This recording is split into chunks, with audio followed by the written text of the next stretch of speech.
Bonjour et bienvenue à vous toutes et tous pour cette nouvelle aventure que vous allez vivre avec moi. Il s'agit d'une très belle expérience insolite puisque je vais passer plusieurs jours parmi les moines. Vous avez bien entendu, je vais me rendre dans un monastère pour y effectuer ce qu'on appelle une retraite spirituelle. Veuillez s'il vous plaît saluer le retraitant moi-même. Alors, j'ai choisi un monastère un peu isolé en pleine montagne, on est sur un col dans les Alpes françaises et j'ai décidé de donner un souffle spirituel, pas religieux, mais un souffle de foi et de spiritualité à cette activité. Alors la curiosité l'emporte sur le plan spirituel, mais je revendique aussi ce côté-là quand même. Et je vous tiens au courant jour après jour de ce mode de vie auprès des moines. D'ailleurs, vous allez me suivre, j'arrive là juste un instant à l'entrée de l'abbaye monastère qui est juste sur votre droite.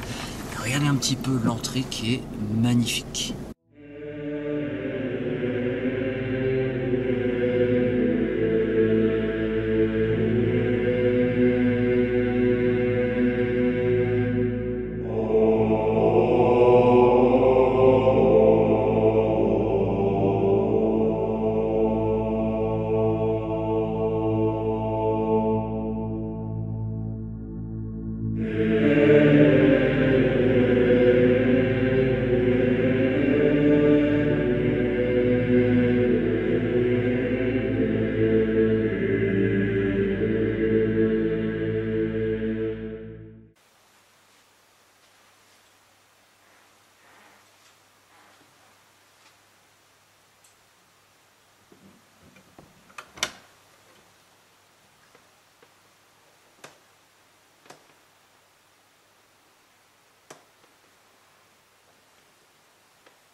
Alors, après cette brève présentation visuelle des lieux, eh bien je vous confirme, je me trouve dans une chambre monastique. Alors regardez un petit peu l'aspect tout autour de vous, vous l'avez remarqué, c'est un mobilier un petit peu ancien, alors certes confortable, il y a tous les services, notamment bureaux spacieux, mais c'est l'idée qu'on se faisait d'une chambre monastique sur quelques mètres carrés avec des ornements, rappelant les figures de certaines personnes, des saints, qui ont eu un rôle actif dans la religion, le Christ en croix bien sûr.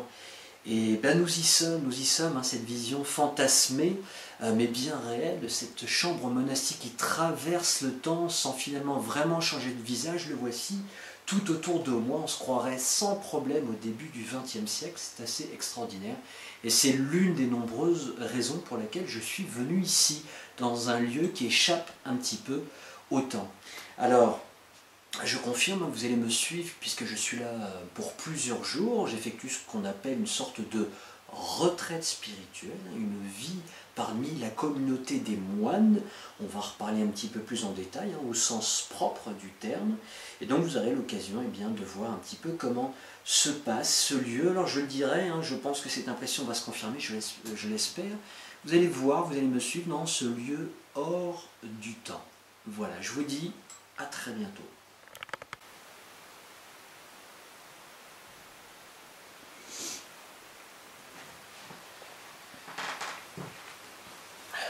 Bonjour à vous toutes et tous.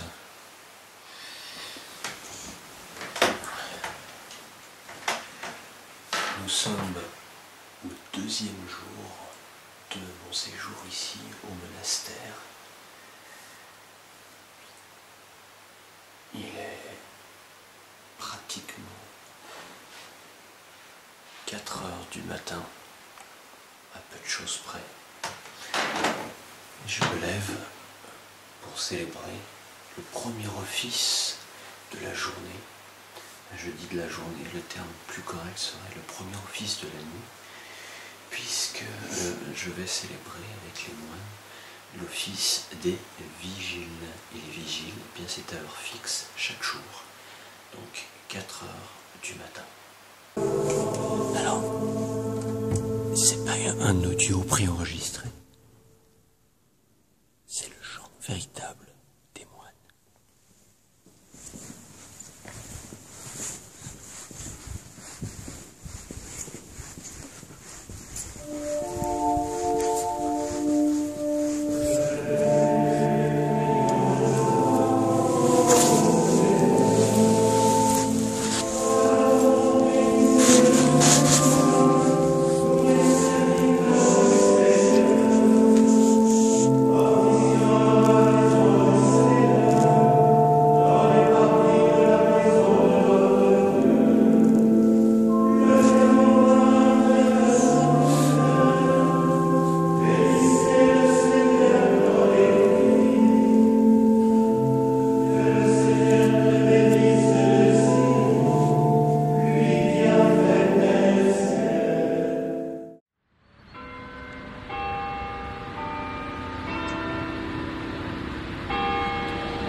Alors me voilà au deuxième jour de mon séjour parmi les moines dans un monastère quelque part dans les Alpes françaises. Alors en fond, eh bien c'est le bâtiment de l'abbaye que l'on aperçoit. Alors donc je suis au deuxième jour après avoir célébré l'office des laudes et la messe, donc les laudes qui s'est tenue à 7h10 et la messe à 7h30. Il est 8h15 maintenant et eh bien que dire de particulier? Eh bien beaucoup de choses. En même temps, il me reste encore pas mal de jours à passer ici en monastère, donc je ne veux pas aller trop vite.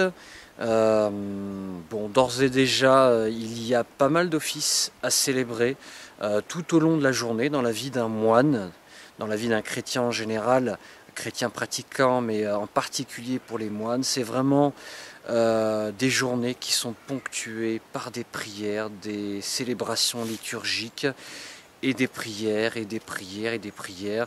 Les temps liés au travail sont relativement segmentés.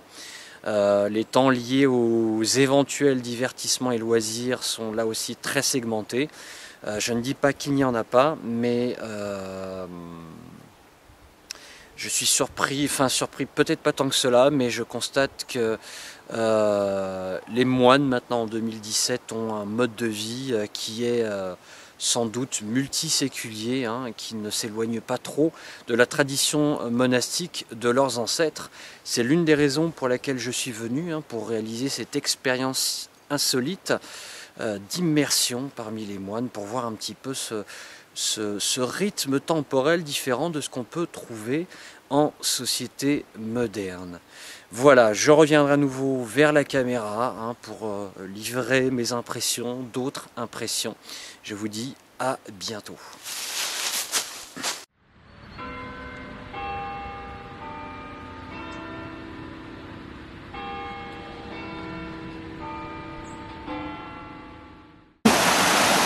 Toujours au deuxième jour de mon séjour parmi les moines dans un monastère. Nous sommes en début d'après-midi et d'ici quelques minutes, à 14h15 exactement, je suivrai l'office appelé l'office des nonnes. Voilà, je confirme, alors je dis deuxième jour, mais ça fait en réalité pas 48 heures, mais on va bientôt arriver aux 24 heures seulement, et c'est le jour 2 depuis mon arrivée ici au monastère. Et je confirme, il est vrai que toute la journée est vraiment ponctuée de prières, d'offices. C'est très impressionnant au point où il y a quasiment pas plus de 2 heures à 2h30 d'espacement entre chaque office. Voilà, donc c'est vraiment une vie de moine au sens propre, dans le sens où effectivement c'est vraiment une vie consacrée à Dieu, une vie consacrée à la foi, un sacrifice en quelque sorte, on peut le voir comme un sacrifice noble. Et le but de cette expérience insolite, vous me suivez dans une expérience d'immersion parmi les moines, car j'ai envie de suivre ce rythme-là. Donc je me force, entre guillemets, à suivre chacun des offices. Alors c'est un peu lourd pour un profane, car je vous rappelle que le premier office du matin, qui s'appelle les vigiles, commence à 4 h du matin. Il faut avoir le foie, c'est le cas de le dire, pour assister à cet office. Donc là, je reste pas plus longtemps, car dans quelques minutes je file pour assister à l'office des nonnes.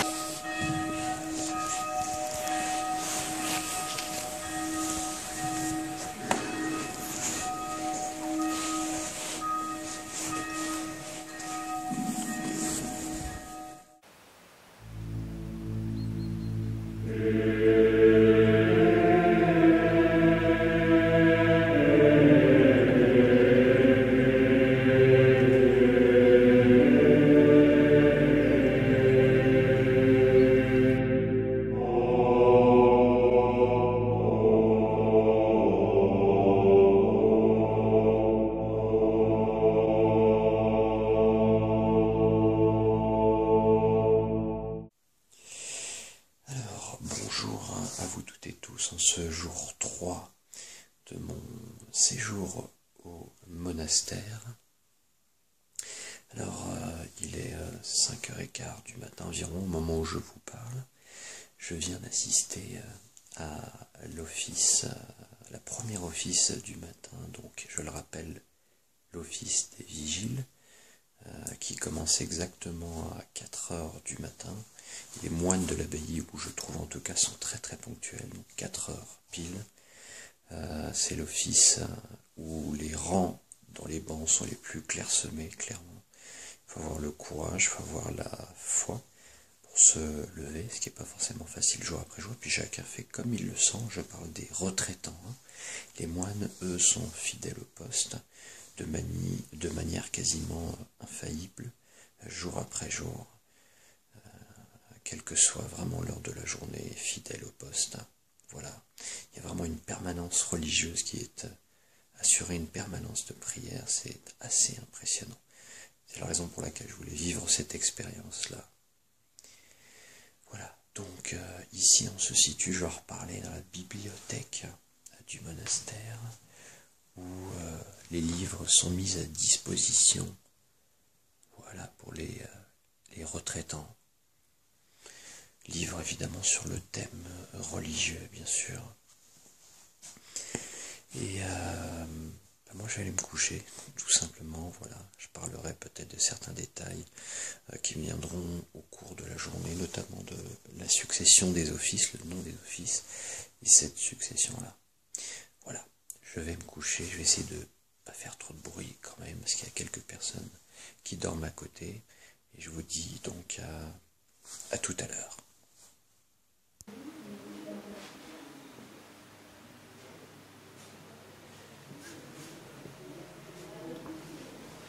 Bienvenue dans le lieu de restauration de l'abbaye monastère.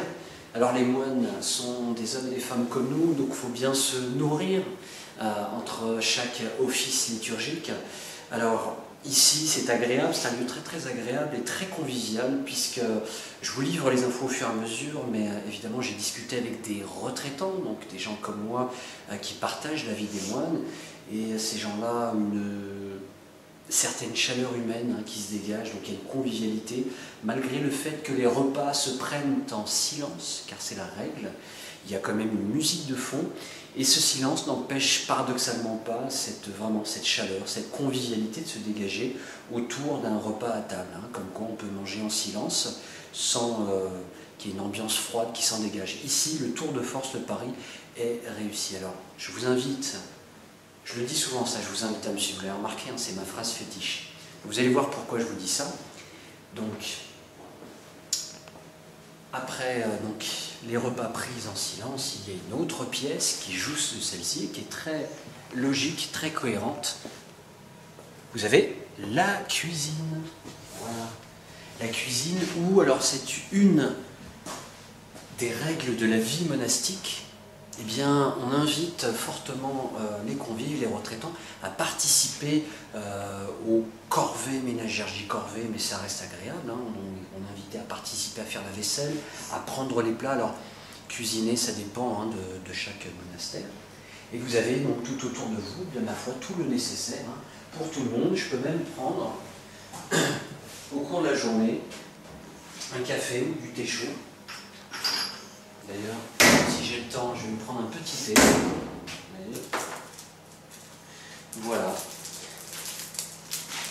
Donc évidemment, le côté prière est primordial et premier, je pense. Ça dépend des sensibilités des gens, mais si on vient dans un monastère, c'est pour jouer le jeu des offices. Il y a bien sûr tout le côté travail manuel. Donc en dehors des repas, eh bien, voilà, mettre la main à la pâte, aider au couvert, aider à la bonne marche, au bon fonctionnement des repas. Et puis il y a aussi, on en reparlera, ce sera sans doute un autre sujet, il y a les travaux plus physiques proprement dit, hein, je pense au travail de la terre, les fruits et légumes, hein, tous les produits de la terre qui sortent, les fromages, les produits alimentaires, puisqu'il y a une part de travail profane pour certains moines qui le souhaitent.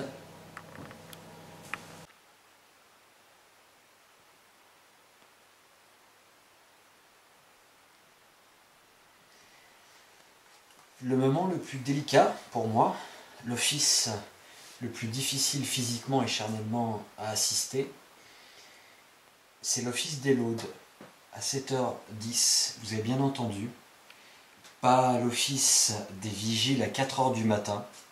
C'est vrai que ça demande une réponse physique, mais de mon point de vue, les laudes. Pourquoi? Parce que je me lève en pleine nuit à 4h du matin et se relever 3 heures plus tard pour assister à l'office, c'est difficile. Et c'est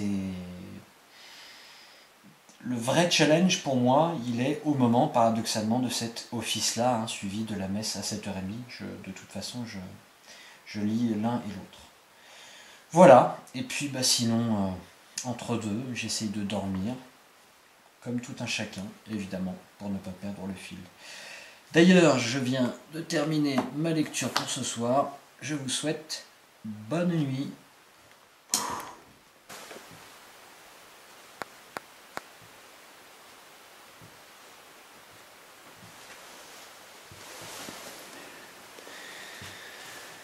Bien.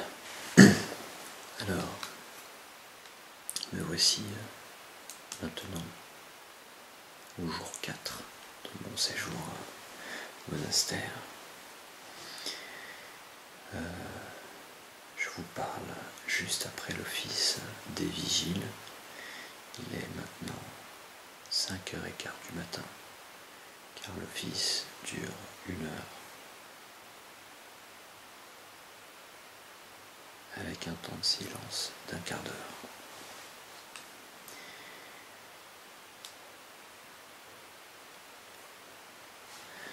Alors aujourd'hui, eh bien, dans l'office, j'ai eu l'occasion de rencontrer des collégiens qui sont venus dans le cadre d'une sortie religieuse.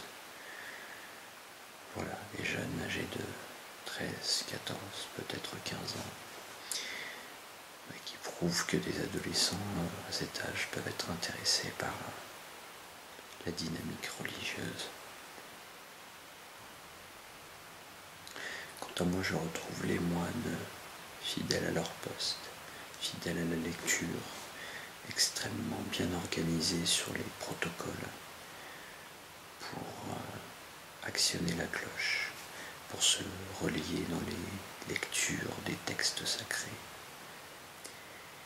Et hier, au jour 3, j'ai un frère, on va appeler frère Charles, qui m'a conseillé un livre. J'ai discuté avec lui.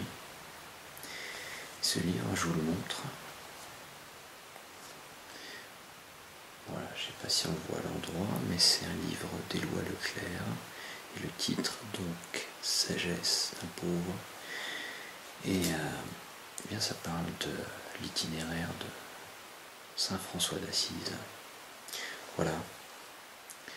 Donc, je l'ai avec moi. je l'emprunte. Ça me permettra de lire bien l'itinéraire d'un saint. Voilà. Alors, comme il est encore assez tôt, je ne veux pas faire de bruit pour les personnes qui dorment à côté de moi. Je suis ici dans l'une des bibliothèques du monastère. Et moi aussi, fidèle au poste, alors on me dirait ça fait que 4 jours, lorsque pour certains moines, leur présence qui dépasse les 10 ans, largement, 20 ans, 30 ans, pour frère Charles, qui m'a passé ce livre, c'est même un petit peu plus de 40 ans, ce qui est extraordinaire. Et j'ai discuté avec une femme qui est venue effectuer une retraite spirituelle aussi en ce lieu. Et sa première venue ici dans ce monastère date de 1957. Ça fait pas mal. Donc avec mes 4 jours, je n'ai aucune prétention. Mais en tout cas, j'ai été fidèle au poste, dans le sens où j'ai assisté à toutes les offices. Et des offices religieux, des célébrations liturgiques, il y en a vraiment tout au long de la journée. Et donc la première, les vigiles, les 4 heures du matin, suivi des laudes à 7h10 et de la messe à 7h30. Ce sera le prochain office. Voilà. Je vais aller faire dodo tout de suite. Et donc, eh bien, je vous dis à très vite.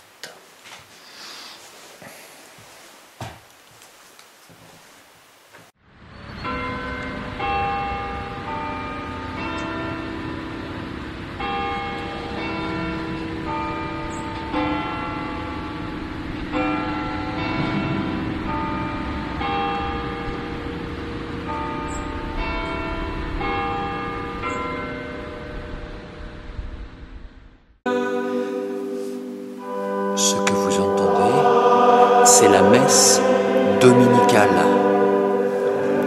Suivez-moi.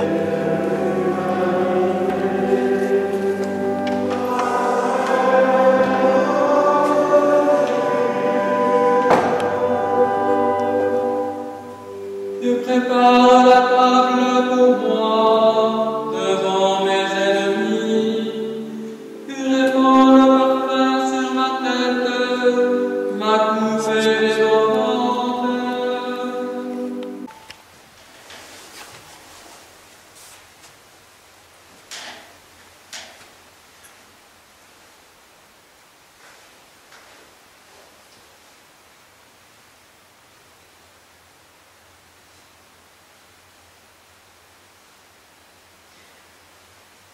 Quatrième jour de mon séjour au monastère, avec les moines de cette abbaye au cœur des Alpes françaises, eh bien, je peux faire un premier petit bilan déjà. Alors, je pensais, donc il me reste encore un jour, hein, je pensais durant ces journées mourir d'ennui, je le dis franchement. Je m'aperçois en fait que je parlais justement des offices de ce rythme temporel, j'ai pas mal insisté les jours d'avant. Eh bien, je continue, je persiste là-dessus. Il y a des offices fréquemment dans la journée, en fait, suffisamment fréquemment pour ne pas avoir le temps de s'ennuyer. Voilà, sans ordinateur, sans télévision, sans internet, sans source de distraction classique, en fait, on se retrouve très vite à faire des choses. J'espère que vous allez voir ces images qui ont été filmées. Je participe très humblement aux tâches de cuisine, à la vaisselle, etc. Ces tâches collectives. Donc ça prend un petit peu de temps, il reste un tout petit peu de temps pour la lecture, et puis on se retrouve un peu piégé dans le rythme du monastère. C'est-à-dire qu'après le dernier office de la journée qui est les complis à 20h, donc le temps que termine cet office, environ 20h30, 20h40, on se retrouve à remonter dans nos chambres et puis avoir envie de dormir assez rapidement. Donc après avoir expédié la douche, finalement on se couche beaucoup plus tôt ici dans ces lieux. Alors est-ce la magie de l'endroit? Est-ce parce qu'on est entouré aussi de la montagne, environné par la nature, mais on se met beaucoup plus, on se cale sur un rythme biologique beaucoup plus sain. Alors qu'en ville, hein, c'est le cas, je suis quasiment à Paris, hein. J'habite vraiment même, voilà. Pour les Parisiens, eh bien c'est un rythme délicat, beaucoup plus perturbé, beaucoup plus artificiel, et ce qui n'est pas forcément le cas ici. Alors, les offices, eh bien il y a, alors vous les connaissez sans doute, les vêpres, mais avant les vêpres, on va parler des vigiles. Les vêpres, c'est le prochain office que j'ai au moment où je parle, puisque je suis en milieu d'après-midi. Donc le premier office du matin, c'est les vigiles à 4 h du matin, suivi des laudes, LAUDES à 7h10, puis la messe à 7h30, puis à 9h30, il y a l'office des tierces, suivi à 12h15 de l'office des sextes, puis 14h15, oui, suivez-moi, les nonnes, puis donc 18h, alors j'ai un petit doute, 18h15, nous avons donc l'office des vêpres, hein, le prochain office auquel je vais assister, et enfin l'office des complis à 20h. Alors il peut y avoir des petites variations d'une église à l'autre sur les termes employés, on peut utiliser matine par exemple, hein, au lieu des vigiles. Mais c'est quand même le nom que je vous ai donné, là, vous le savez certainement, vous qui êtes derrière la caméra mieux que moi. Ce sont les noms communément admis et employés pour désigner donc ces différents offices.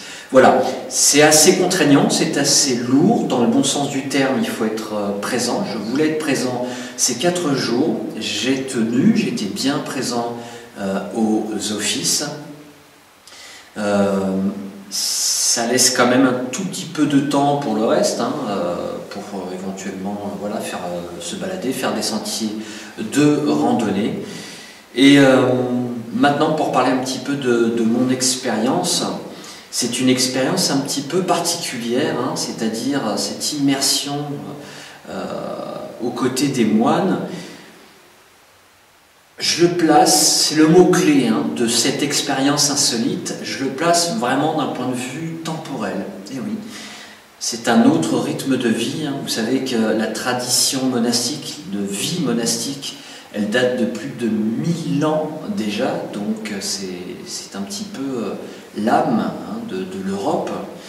Et c'est impressionnant de voir que ces moines sont fidèles à leur poste, jour après jour, 4 h du matin, 20 h, midi et quart, encore fidèles à la lecture des textes sacrés. Ils prient sans cesse pour le repos, pour le salut, pour le pardon de Dieu, pour notre fragilité, notre précarité. Donc c'est intéressant. D'un point de vue foi, évidemment, c'est peut-être la première chose, d'un point de vue spirituel en général. Pas forcément religieux, c'est ce que disent les retraitants spirituels avec qui j'ai pu parler. Ça aussi, c'est un autre volet, il y a un volet de convivialité, mais je pense qu'on y reviendra. C'est assez impressionnant, mais en tout cas, voilà, on n'est pas forcément dans la religiosité, pas forcément dans le protocole visuel, dans le protocole apparent. Voilà, chacun vit sa foi comme il le sent. Moi, j'ai une petite partie assumée de démarche de spiritualité, de foi, et j'ai une autre démarche qui est très importante. C'est la raison pour laquelle vous me suivez à travers ces aventures. Voilà, pour moi, c'est une véritable aventure, une expérience insolite, dans le sens décalé, un petit peu hors norme, d'effectuer une retraite spirituelle, de se couper un peu de ce monde moderne. Donc je fais une démarche, vraiment prenez-le aussi comme ça, une démarche de découverte, d'exploration de ces différents environnements. Alors vous me suivez, je suis fan de sport extrême, d'activités, je vais toujours le rester je pense, je ne sais pas jusqu'à quand, peut-être toute ma vie, mais je trouve qu'il est intéressant d'avoir ces petits à côté comme maintenant. Voilà, j'espère que vous comprendrez cette démarche, ça demande d'accepter cela, de comprendre qu'on peut venir par aussi curiosité pure, tout en ayant du respect pour ces gens-là, car je le revendique aussi. J'ai un respect pour le travail, pour l'assiduité, pour le sacrifice qu'ont effectué ces hommes et ces femmes au nom de ce qu'ils croient être juste, au nom de leur foi. Alors qu'on partage ou pas cette foi, finalement, ça n'a pas plus d'importance. Ce qui est admirable, c'est cette abnégation des hommes et des femmes, l'abnégation d'une vie entière. Voilà ce que je trouve assez admirable.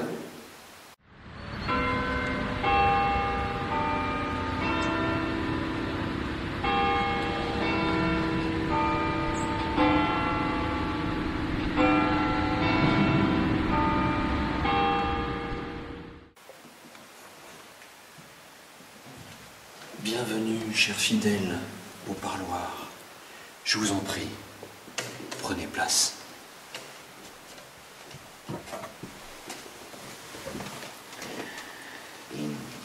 Alors, chers amis, j'ai parlé de parloir, pas tout à fait de confessionnal.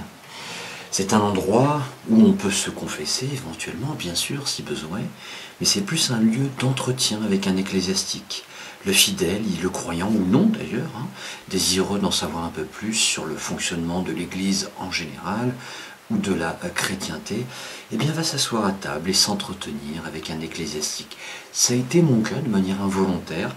Un des frères, un des moines de la communauté m'a proposé de discuter avec lui, ce que nous avons fait ensemble sur des sujets d'ailleurs absolument pas religieux. On parlait de choses de la vie en général, sans confession particulière. C'était vraiment une discussion. On appelle une retraite spirituelle. Ça a été un moment riche en émotions, riche en intériorité aussi. Il y a plusieurs aspects à la fois. Il y a cet aspect communautaire, convivial au moment du partage des repas, au moment de la célébration des offices, entre les repas. On discute avec des gens, on discute avec des moines. J'ai discuté en particulier vraiment avec un moine avec qui j'ai tissé des liens, peut-être un peu plus forts qu'avec d'autres. Voilà, donc ça c'est vraiment une expérience insolite, une expérience hors norme, une expérience décalée que je vous invite à vivre, que vous ayez la foi ou que vous ne l'ayez pas. Si vous avez cette approche intellectuelle, cette approche esthète de la vie, d'essayer de comprendre un petit peu comment peuvent vivre certaines personnes, comment vivent ces moines qui tous les jours, jour après jour, avec une abnégation, une constance qui force quand même l'admiration, prient. Voilà, donc merci de me suivre. J'espère qu'il y aura encore et encore beaucoup d'autres aventures qui n'ont rien à voir avec ce domaine, en général dans le domaine des sports extrêmes, des activités insolites en général, et puis d'autres expériences insolites, qui sait où est-ce qu'elles nous mèneront. Voilà, à bientôt.